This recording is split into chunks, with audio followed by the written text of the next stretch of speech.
My dear friends, today I would like to speak about time management as effective personal management. The question that is asked very often is, can we manage our time? Is time management a myth? Today we hear the concept of 24/7. Everything expressed in terms of 24 hours a day, 7 days a week.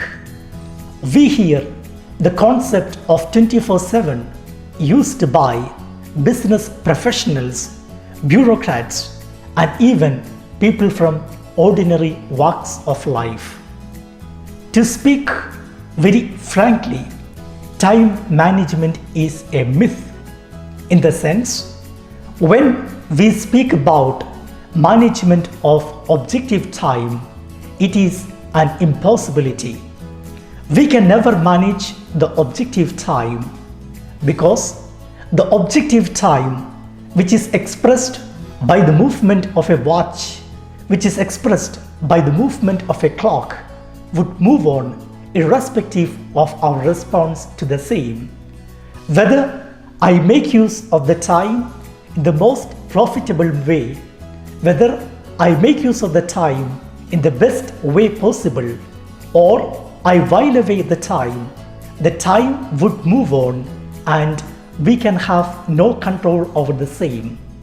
But what we can manage today is the subjective time, the management of one's own self according to the movement of time. Effective time management calls for one to identify one's duties and responsibilities in the context of the vision one has for his life, in the context of the goals that one has set for his life, and make use of it in the most effective way possible. Wilfred Pareto was an Italian economist and a philosopher. He was born in the year 1848 and he is credited with the Pareto principle.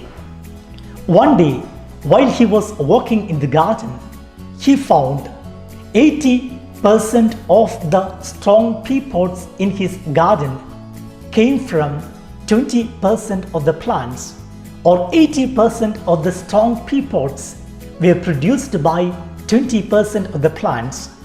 This made him to think about the principle of unequal distribution, and he applied the same principle to economics, production, as well as to business.